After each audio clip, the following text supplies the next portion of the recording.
Good afternoon.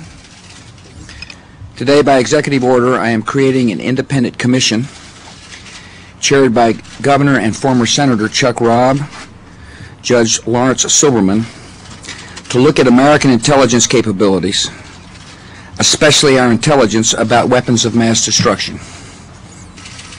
Last week, our former chief weapons inspector, David Kay, reported that Saddam Hussein's regime had weapons programs and activities in violation of United Nations Security Council resolutions and was a gathering threat to the world.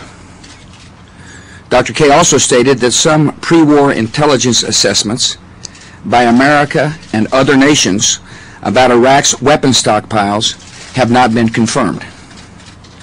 We are determined to figure out why. We're also determined to make sure that American intelligence is as accurate as possible for every challenge in the future.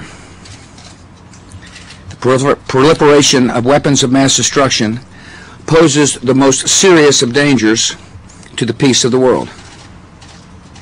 Chemical, biological, and nuclear weapons in the hands of terrorists or terror regimes could bring catastrophic harm to America and to our friends. It is the policy of the United States government to oppose that threat by any means necessary.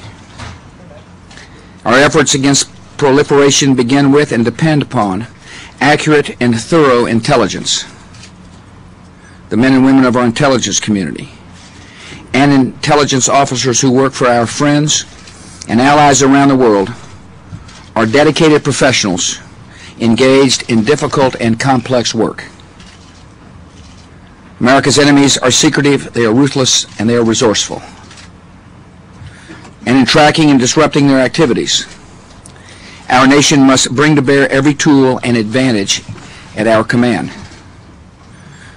In Iraq, America and our coalition enforced the clearly stated demands of the world that a violent regime prove its own disarmament. In the aftermath of September the 11th, 2001, I will not take risks with the lives and security of the American people by assuming the goodwill of dictators. And now, as we move forward in our efforts to prevent the spread of weapons of mass destruction, we must stay ahead of constantly changing intelligence challenges.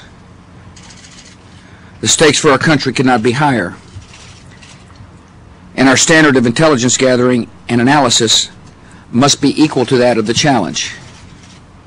The commission I have appointed today will examine intelligence on weapons of mass destruction and related 21st century threats and issue specific recommendations to ensure our capabilities are strong. The commission will compare what the Iraq Survey Group learns with the information we had prior to our Operation Iraqi Freedom.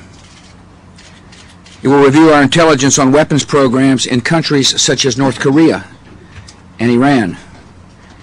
It will examine our intelligence on the threats posed by Libya and Afghanistan before recent changes in those countries. Members of the Commission will issue their report by March 31st, 2005. I've ordered all departments and agencies, including our intelligence agencies, to assist the Commission's work. The Commission will have full access to the findings of the Iraq Survey Group.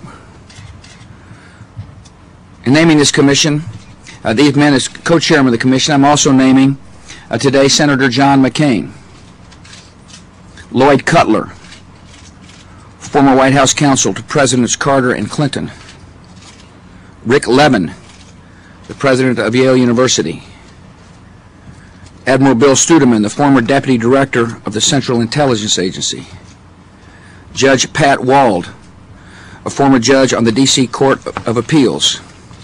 Those are 7 members named. The commission calls for up to 9 members. As we vet and find additional members to fill out the 9, we will let you know. Thank you for your attention. Thank you.